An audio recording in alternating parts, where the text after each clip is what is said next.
Hello everyone.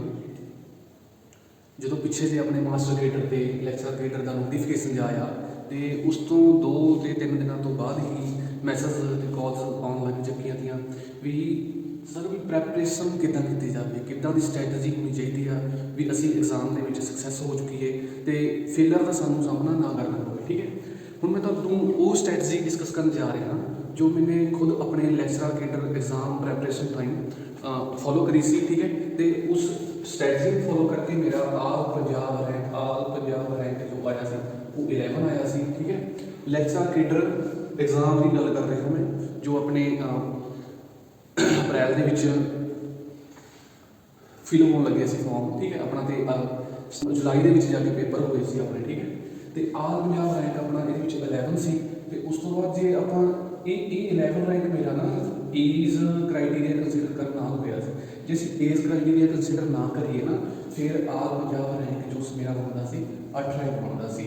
वो कितना क्योंकि साढ़े 8 9 10 ते 11 ये रैंक वाले कैंडीडेट्स के नंबर जो सीगे साडे नंबर सीगे वो सेम नंबर सीगे। ठीक है, तो एज अपनी छोटी होने कारण क्राइटेरिया लगने कारण मेरा रैंक जो 11 शिफ्ट हो गया सी। हालांकि जो नंबर कंसीडर करिए तो अपना 8 रैंक से। ठीक है, उस ये रैंक कितना हासिल किया गया तो की स्ट्रैटजी बनाई सी मैंने वो मैं तुहाडे नाल डिस्कस करन जा रहा। तो ये मैंने जरूरी भी समझा क्योंकि बहुत सारे बच्चों दी प्रॉब्लम सीगियां क्योंकि लगभग 6-7 जने 6-7 स्टूडेंट्स नाल मेरी डील हो चुकी सी, मतलब कि उन्होंने नाल गलबात हो चुकी सी। हरेक नूं इहो दिक्कत सी भी किद्दां प्रिपेयर किया जाए। ठीक है, सब तो पहला जो ये स्ट्रैटजी का नाम दिता मैंने 3x3 स्ट्रैटजी का नाम दिता 3x3 स्ट्रैटजी। ठीक है, ये 3 है जो पहला वाला 3 दूजा वाला 3 हरेक की अपनी सिग्निफिकेंस है। ये 3 stands for revision 3 revision for theory, 3 revision for MCQ। ठीक है, थ्योरी के MCQ दियां असां ने 3 रिवीजन लैनियां ने। ठीक है, हुण देखण नूं बड़ा कम लगदा कि ये बहुत ज़्यादा वड्डा काम आ क्योंकि 3 बार इक्को टॉपिक नूं असां ने थ्योरी का 3 बार पढ़ना तो इक्को MCQ असां ने 3 बार पढ़ना। नहीं देखण नूं बड़ा वड्डा काम लगदा, बट जे असीं माइंड दे नाल इस तरीके दे नाल करांगे तां इह काम बड़ा थोड़ा हो जाना। ठीक है, वो तरीका की है वो मैं तुहानूं वो डिस्कस करन जा रहा। ठीक है, देखो तुसां ने की करना अपनी फर्स्ट रिवीजन है, फर्स्ट रिवीजन। ठीक, सैकेंड रिवीजन। फर्स्ट रिवीजन तो वो है जो असीं सिलेबस कवर कर रहे हैं, जो ड्यूरिंग सिलेबस कवर असीं जो कर रहे हैं ना वो वाली रिवीजन अपनी जो सिलेबस कवर करना। वैसे पर रिवीजन नहीं कह सकते हैं क्योंकि असीं पहले जो पढ़े नहीं हुआ फिर उन्होंने रिवीजन कितना कह सकते हैं। रिवीजन नहीं कह सकते, असीं फर्स्ट टाइम पढ़ लेना अपना सिलेबस जो भी है। ठीक है, उस तो सैकेंड रिवीजन है साडी वीकली रिवीजन होगी, वीकली रिवीजन।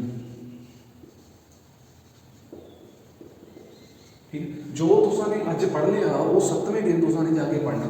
7 तो 10 दिन हो सकते हैं, 7 तो 10 दिन।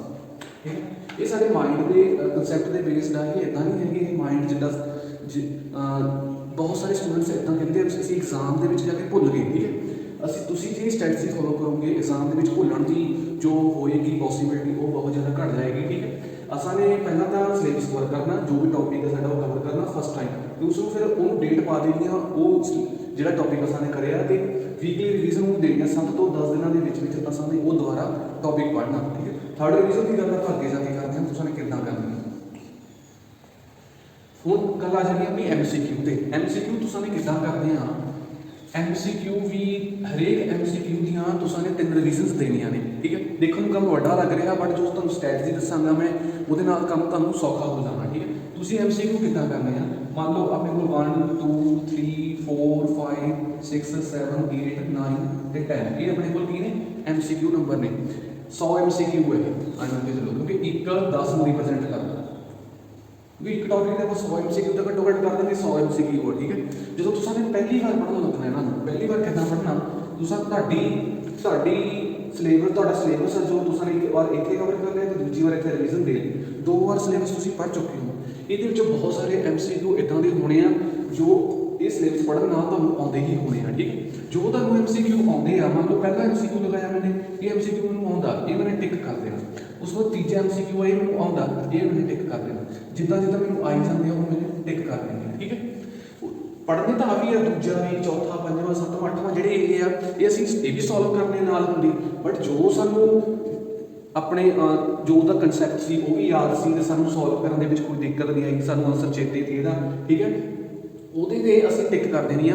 ਇਹਦਾ ਮਤਲਬ ਇਹ ਹੈ ਕਿ ਉਹ ਸਾਨੂੰ ਸਾਡੇ ਮਾਈਂਡ ਨੇ ਕੈਚ ਕਰ ਲਿਆ, ਸਾਡੇ ਮਾਈਂਡ ਦੇ ਵਿੱਚ ਉਹ MCQ ਦਾ ਕਨਸੈਪਟ ਆ ਜੋ ਘਰ ਕਰ ਚੁੱਕਿਆ, ਸਾਨੂੰ ਉਹਨੂੰ ਦੁਬਾਰਾ ਪੜ੍ਹਨ ਦੀ ਲੋੜ ਨਹੀਂ ਹੈਗੀ। ਲੋੜ ਕਿਹਨਾਂ ਨੂੰ, ਜਿਹੜੇ ਸਾਡੇ MCQ ਅੜੇ ਸੀ, ਸਾਡੇ ਕੋਲ ਨਹੀਂ ਹੋਏ ਸੀ, ਦੂਜਾ, ਚੌਥਾ, ਪੰਜਵਾਂ, ਸੱਤਵਾਂ, ਅੱਠਵਾਂ, 10ਵਾਂ, ਇਹ ਹੈ ਨਾ, ਇਹਨਾਂ ਦੀ ਇੱਕ ਰਿਵੀਜ਼ਨ ਹੋ ਚੁੱਕੀ ਹੈ ਜਦੋਂ ਤੁਸੀਂ ਪਹਿਲੀ ਵਾਰ ਪੜ੍ਹਦੇ ਹੋ। ਹੁਣ ਸੈਕਿੰਡ ਰਿਵੀਜ਼ਨ ਵੇਲੇ ਕੀ ਕਰਨਾ ਤੁਸੀਂ? ਸੈਕਿੰਡ ਰਿਵੀਜ਼ਨ ਵੇਲੇ ਦੂਜਾ, ਚੌਥਾ, ਪੰਜਵਾਂ, ਸੱਤਵਾਂ, ਅੱਠਵਾਂ, 10ਵਾਂ ਇਹੋ ਵਾਲੇ ਤੁਸੀਂ MCQ ਕਰਨੇ ਹੋ ਜਦੋਂ ਸੈਕਿੰਡ ਟਾਈਮ ਪੜ੍ਹਨਾ। ਹੁਣ ਦੇਖੋ ਤੁਸੀਂ ਪਹਿਲਾਂ ਵੀ MCQ ਪੜ੍ਹ ਚੁੱਕੇ ਹੋ ਪਹਿਲੀ ਵਾਰ 'ਚ, ਇਹਦੇ ਵਿੱਚੋਂ ਕੁਝ MCQ ਇੱਦਾਂ ਦੇ ਹੋਣੇ ਹੋ ਜੋ ਤੁਹਾਨੂੰ ਆਉਂਦੇ ਹੋਣੇ ਆ, ਜੋ ਤੁਹਾਡੇ ਮਾਈਂਡ ਦੇ ਵਿੱਚ ਬੈਠ ਚੁੱਕੇ ਆ, ਠੀਕ ਹੈ। ਉਹ ਤੁਸੀਂ ਟਿਕ ਕਰੀ ਜਾਣਾ ਨਾਲ ਇੱਦਾਂ, ਠੀਕ। ਸੈਕਿੰਡ ਟਾਈਮ ਸਾਨੂੰ 6 ਦੇ ਵਿੱਚੋਂ 3 MCQ ਆਉਂਦੇ ਤੇ ਦੂਜਾ, ਪੰਜਵਾਂ, ਛੇਵਾਂ ਅਸੀਂ ਇਹ ਵੀ ਟਿਕ ਕਰ ਲਿਆ ਤੇ ਲਾਸਟ ਇਹ 7ਵਾਂ, 8ਵਾਂ, 10ਵਾਂ ਇਹ ਵੀ ਸਾਨੂੰ ਨਹੀਂ ਆਉਂਦੇ ਸੀ ਸੈਕਿੰਡ ਟਾਈਮ ਵੀ, ਠੀਕ ਹੈ। ਸੈਕਿੰਡ ਟਾਈਮ ਕੀ ਕਰਿਆ ਸੀ, ਇਹਨੂੰ MCQ ਪੜ੍ਹ ਲਏ ਤੇ ਜੋ ਵੀ ਇਹਦੇ ਤੇ ਕਨਸੈਪਟ ਲੱਗਦਾ ਸੀ ਤੇ ਉਹ ਅਸਾਂ ਨੇ ਪੜ੍ਹ ਲਿਆ, ਠੀਕ ਹੈ। ਹੁਣ ਚੌਥੀ ਵਾਰ ਦੇਖੋ, ਤੀਜੀ ਵਾਰ ਦੇਖੋ, ਤੀਜੀ ਵਾਰ ਕੀ ਕਰਨਾ, ਤੀਜੀ ਰਿਵੀਜ਼ਨ ਦੇਣੀ ਹੈ ਇਹਨੂੰ 7ਵੇਂ, 8ਵੇਂ, 10ਵੇਂ ਦੀ, 7ਵਾਂ, 8ਵਾਂ, 10ਵਾਂ ਹੀ ਪੜ੍ਹਨਾ ਤੁਸੀਂ ਨੇ, ਇਹ ਪੜ੍ਹ ਲੈਣੇ ਆ, ਠੀਕ ਹੈ। ਹੁਣ ਦੇਖੋ ਇੱਦਾਂ ਤਾਂ ਬਹੁਤ ਰੇਅਰ ਪੋਸੀਬਿਲਿਟੀ ਹੈ ਵੀ ਤੁਹਾਨੂੰ ਤੁਸੀਂ 2 ਵਾਰ ਇਹ MCQ ਪੜ੍ਹ ਚੁੱਕੇ ਹੋ ਤੇ ਤੁਹਾਨੂੰ ਇਹ MCQ ਤੀਜੀ ਵਾਰ ਨਹੀਂ ਆ ਰਿਹਾ, ਬਹੁਤ ਘੱਟ ਚਾਂਸ ਨੇ, ਠੀਕ ਹੈ। ਤੁਹਾਨੂੰ 99% ਸ਼ੋਰ ਹੈ ਵੀ ਤੁਹਾਨੂੰ ਆਉਂਦੇ ਹੀ ਹੋਣੇ ਆ, ਠੀਕ ਹੈ। ਇਹ ਤੁਹਾਡੇ ਇੱਦਾਂ ਤੁਹਾਡੇ 10 ਦੇ 10 MCQ ਕਵਰ ਹੋ ਜਾਣੇ ਆ ਤੇ ਇੱਕ ਅਸੀਂ 10 ਨੂੰ ਕਿਸੇ ਇੱਕ ਮੰਨਿਆ ਤਾਂ 100 MCQ ਤੁਹਾਡਾ 100 ਦੇ ਵਿੱਚੋਂ 100 MCQ ਹੋ ਜਾਣਾ ਹੈਗਾ, ਠੀਕ ਹੈ। ਇਹ ਹੁਣ ਤੁਹਾਡੇ ਮਾਈਂਡ ਦੇ ਵਿੱਚ ਗੱਲ ਹੋਣੀ ਹੈ ਵੀ ਸਾਰੀਆਂ MCQ ਤੇ 3 ਰਿਵੀਜ਼ਨਾਂ ਤਾਂ ਆ ਗਈਆਂ, ਬਟ ਇਹਦੀ ਤੀਜੀ ਰਿਵੀਜ਼ਨ ਕਿੱਥੇ ਜਾਊਗੀ? ਉਹ ਤੁਸੀਂ ਨੇ ਉਦੋਂ ਕਰਨੀ ਆ ਫਰੈਂਡਸ ਵੀ ਜਦੋਂ ਤੁਸੀਂ MCQ ਕਰ ਰਹੇ ਹੋ। ਮੰਨ ਲਓ ਦੂਜਾ MCQ ਸਾਨੂੰ ਨਹੀਂ ਆਉਂਦਾ ਹੈਗਾ, ਇਹਦਾ ਮਤਲਬ ਕਿ ਕਨਸੈਪਟ ਨਹੀਂ ਆਉਂਦਾ, ਸਾਡਾ ਵੀਕ ਪੁਆਇੰਟ ਹੈ ਇਹ ਸਾਨੂੰ ਉਦੋਂ ਪਤਾ ਲੱਗ ਜੂ ਸਾਡਾ ਵੀਕ ਪੁਆਇੰਟ ਆ। ਇਹ ਵੀਕ ਪੁਆਇੰਟ ਤੁਸੀਂ ਸਟਰੋਂਗ ਕਰਨਾ, ਇਹ ਤੁਸੀਂ ਨੇ ਥਿਊਰੀ ਦੇ ਵਿੱਚ ਜਾ ਕੇ ਉਹ MCQ ਰਿਲੇਟਡ ਥਿਊਰੀ ਪੜ੍ਹਨੀ ਹੈ ਤਾਂ ਤੁਹਾਡਾ ਜੋ ਕਨਸੈਪਟ ਆ ਉਹ ਸਟਰੋਂਗ ਹੋ ਜਾਊਗਾ ਤੇ ਤੁਹਾਨੂੰ ਇਹ ਆਪਣਾ ਸੈਕਿੰਡ MCQ ਵੀ ਆਉਣ ਲੱਗ ਜੂਗਾ, ਠੀਕ ਹੈ। ਹੁਣ 6ਵਾਂ MCQ ਸਾਨੂੰ ਨਹੀਂ ਆਉਂਦਾ ਸੀ, ਇਹਦਾ ਮਤਲਬ ਜੇ ਤੁਹਾਨੂੰ ਨਹੀਂ ਆਉਂਦਾ ਹੈਗਾ ਇਹਦਾ ਮਤਲਬ ਇਹ ਤੁਹਾਡੇ ਕਨਸੈਪਟ ਦੇ ਵਿੱਚ ਕੋਈ ਕਮਜ਼ੋਰੀ ਹੈ, ਠੀਕ ਹੈ। ਤੁਸੀਂ ਤੁਹਾਡੇ ਕਨਸੈਪਟ ਵਿੱਚ ਕਮਜ਼ੋਰੀ ਹੋਣ ਕਾਰਨ ਫਿਰ ਤੁਸੀਂ ਥਿਊਰੀ ਜਾ ਕੇ ਚੱਕੋਗੇ, ਥਿਊਰੀ ਪੜ੍ਹੋਗੇ ਤੇ ਆਪਣਾ MCQ ਆ ਉਹ ਸੋਲਵ ਕਰੋਗੇ ਤੇ ਕਨਸੈਪਟ ਹੈ ਜੋ ਕਲੀਅਰ ਕਰੋਗੇ, ਠੀਕ ਹੈ। ਇਹ ਹੈ ਜੀ ਸਾਡੀ ਪ੍ਰੈਪਰੇਸ਼ਨ ਦੀ ਸਟ੍ਰੈਟਜੀ।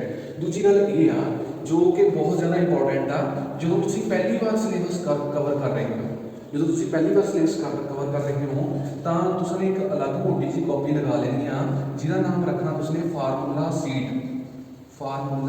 ਸ਼ੀਟ, ਠੀਕ ਹੈ। ਇਹ ਗੱਲ ਬਹੁਤ ਧਿਆਨ 'ਚ ਰੱਖਣੀ ਹੈ ਜਦੋਂ ਤੁਸੀਂ ਪਹਿਲੀ ਵਾਰ ਸਿਲੇਬਸ ਕਵਰ ਕਰ ਰਹੇ ਹੋ। ਉਹ ਕਾਪੀ 'ਤੇ ਤੁਸੀਂ ਕੀ ਕਰਨਾ, ਜਿੰਨੇ ਵੀ ਤੁਹਾਡੇ ਸਿਲੇਬਸ ਦੇ ਵਿੱਚ ਐਕਸਪ੍ਰੈਸ਼ਨ ਤੇ ਜਿੰਨੇ ਵੀ ਤੁਹਾਡੇ ਸਿਲੇਬਸ ਦੇ ਵਿੱਚ ਮਤਲਬ ਜਦੋਂ ਪੜ੍ਹਨ ਦੇ ਦੌਰਾਨ ਫਾਰਮੂਲੇ ਵਗੈਰਾ ਆ ਰਹੇ ਨੇ ਨਾ, ਉਹ ਤੁਸੀਂ ਨੇ ਇੱਥੇ ਨੰਬਰਿੰਗ ਪਾ ਕੇ ਨੋਟ ਕਰੀ ਜਾਣਾ ਹਰੇਕ ਚੈਪਟਰ ਦੇ, ਠੀਕ ਹੈ। ਚੈਪਟਰ ਪਹਿਲਾਂ ਨਾਮ ਲਿਖਾਂਗੇ ਆਪਾਂ ਤੇ ਉਹਦੇ ਵਿੱਚ ਜਿੰਨੇ ਵੀ ਫਾਰਮੂਲੇ ਆ ਰਹੇ ਨੇ, ਠੀਕ ਹੈ, ਉਹ ਅਸਾਂ ਨੇ ਨੰਬਰਿੰਗ ਪਾ ਕੇ ਲਿਖੀ ਜਾਣਾ। ਇਹ ਹੁਣ ਫਾਰਮੂਲਾ ਸ਼ੀਟ ਕਦੋਂ ਵਰਤੀ ਜਾਣੀ ਹੈ? ਫਾਰਮੂਲਾ ਸ਼ੀਟ ਉਦੋਂ ਵਰਤੀ ਜਾਣੀ ਹੈ ਜਦੋਂ ਤੁਹਾਡੇ ਕੋਲ ਐਗਜ਼ਾਮ ਹੋਣ ਦੇ ਲਈ 2 ਜਾਂ 3 ਦਿਨ ਹੀ ਬਾਕੀ ਨੇ।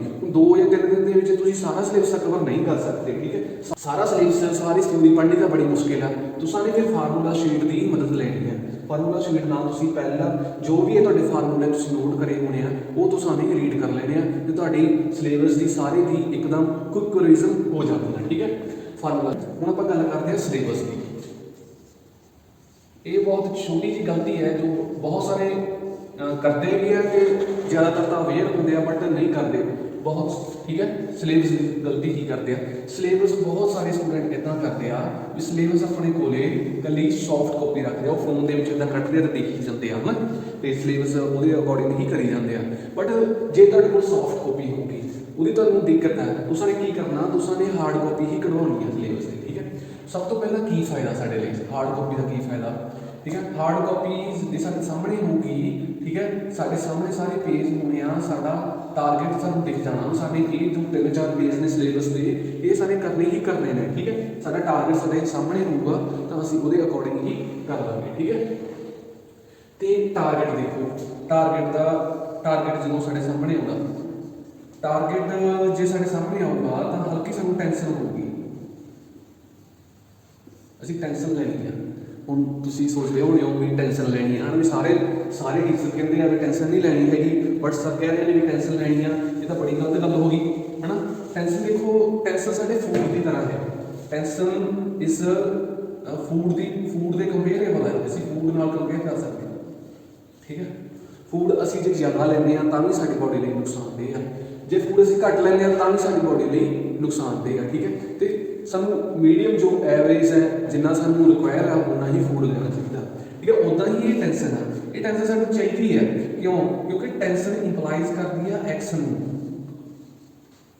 ਜੇ ਟੈਨਸ਼ਨ ਨੂੰ ਸਾਡੇ ਤੇ ਤਾਂ ਇਹਨੂੰ ਐਕਸ਼ਨ ਦੇ ਵਿੱਚ ਹੋਵਾਂਗੇ, ਠੀਕ ਹੈ। ਟੈਨਸ਼ਨ ਇੰਪਲਾਈਜ਼ ਦੈਟ ਐਕਸ਼ਨ, ਇਹ ਐਕਸ਼ਨ ਨੂੰ ਇੰਪਲਾਈਜ਼ ਕਰਦੀ ਹੈ, ਠੀਕ ਹੈ। ਦੂਜੀ ਗੱਲ ਕੀ ਹੈ? ਦੂਜੀ ਗੱਲ ਸਾਡੇ ਕੋਲ ਕੌਨਫੀਡੈਂਸ ਦੀ ਹੈ। ਕੌਨਫੀਡੈਂਸ ਤੇ ਪੋਜ਼ਿਟਿਵ ਐਟੀਟਿਊਡ, ਠੀਕ ਹੈ। ਹੁਣ ਸਿਲੇਬਸ ਹਾਰਡ ਕਾਪੀ ਡਾਊਨਲੋਡ ਕਰਨ ਨਾਲ ਨਾ ਕਢਾਉਣ ਨਾਲ ਸਾਡੇ ਵਿੱਚ ਕੌਨਫੀਡੈਂਸ ਤੇ ਐਟੀਟਿਊਡ ਕਿੱਦਾਂ ਆਊਗਾ? ਕਿਉਂਕਿ ਤੁਸੀਂ ਦੇਖੋ ਇੱਦਾਂ ਆਊਗਾ, ਜਿਹੜਾ ਵੀ ਸਿਲੇਬਸ ਤੁਸੀਂ ਕਵਰ ਕਰੀ ਜਾਣਾ ਉਹਨੂੰ ਹਾਈਲਾਈਟ ਕਰੀ ਜਾਣਾ, ਠੀਕ ਹੈ। ਜਿੰਨਾ ਸਿਲੇਬਸ ਤੁਸੀਂ ਨੇ ਕਵਰ ਕਰਨਾ ਉਹਨੂੰ ਹਾਈਲਾਈਟ ਕਰੀ ਜਾਣਾ। ਇੱਕ ਤੁਹਾਡੇ ਸਾਹਮਣੇ ਇਮੇਜ ਬਣੀ ਜਾਊ, ਤੁਹਾਡਾ ਇੰਨਾ ਸਿਲੇਬਸ ਕਵਰ ਹੋ ਚੁੱਕਿਆ ਤੇ ਇੰਨਾ ਤੁਹਾਡਾ ਰਹਿ ਰਿਹਾ ਹੈ, ਠੀਕ ਹੈ। ਤੁਹਾਨੂੰ ਕਲੀਅਰ ਹੋਈ ਜਾਊਗਾ। ਜਿਵੇਂ ਜਿਵੇਂ ਤੁਹਾਡਾ ਸਿਲੇਬਸ ਆ ਜੋ ਕਲਰਫੁਲ ਹੋਈ ਜਾਊਗਾ, ਉੱਦਾਂ ਉੱਦਾਂ ਤੁਹਾਡੇ ਕੌਨਫੀਡੈਂਸ ਤੇ ਪੋਜ਼ਿਟਿਵ ਐਟੀਟਿਊਡ ਆਈ ਜਾਊਗਾ। ਇਹ ਬਹੁਤ ਜ਼ਿਆਦਾ ਜ਼ਰੂਰੀ ਨੇ ਕਿਸੇ ਵੀ ਐਗਜ਼ਾਮ ਨੂੰ ਕਰੈਕ ਕਰਨ ਲਈ, ਕੌਨਫੀਡੈਂਸ ਤੇ ਪੋਜ਼ਿਟਿਵ ਐਟੀਟਿਊਡ। ਜੇ ਇਹ ਤੁਹਾਡੇ ਦੇ ਵਿੱਚ ਨਹੀਂ ਹੈਗਾ ਤਾਂ ਬੜੀ ਮੁਸ਼ਕਿਲ ਹੈ ਕਿਸੇ ਨੂੰ ਵੀ ਐਗਜ਼ਾਮ ਨੂੰ ਕਲੀਅਰ ਕਰਨਾ, ਠੀਕ ਹੈ। ਇਹ ਤੁਹਾਡੇ ਦੇ ਵਿੱਚ ਤੁਸੀਂ ਡਿਵੈਲਪ ਕਰਨੇ ਆ।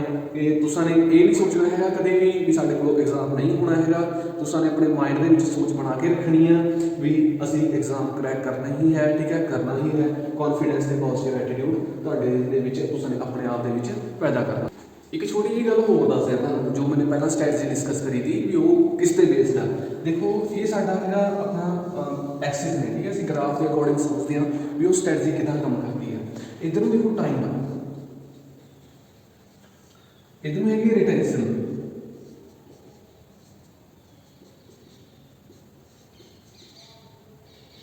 ਬਹੁਤ ਸਾਰੇ ਸਟੂਡੈਂਟਸ ਦੀ ਸ਼ਿਕਾਇਤ ਇਹ ਹੁੰਦੀ ਆ ਕਿ ਉਹਨਾਂ ਨੂੰ ਐਗਜ਼ਾਮ ਟਾਈਮ ਅਸੀਂ ਜਦੋਂ ਪੜ੍ਹਦੇ ਸੀ ਉਦੋਂ ਆਉਂਦਾ ਸੀ, ਬਟ ਜਦੋਂ ਐਗਜ਼ਾਮ ਦੇ ਵਿੱਚ ਜਾ ਕੇ ਸੋਲਵ ਕਰਨਾ ਪਿਆ ਉਦੋਂ ਉਹ ਭੁੱਲ ਜਾਂਦੇ ਆ। ਇਹ ਉਹ ਸ਼ਿਕਾਇਤ ਹੁੰਦੀ ਹੈ।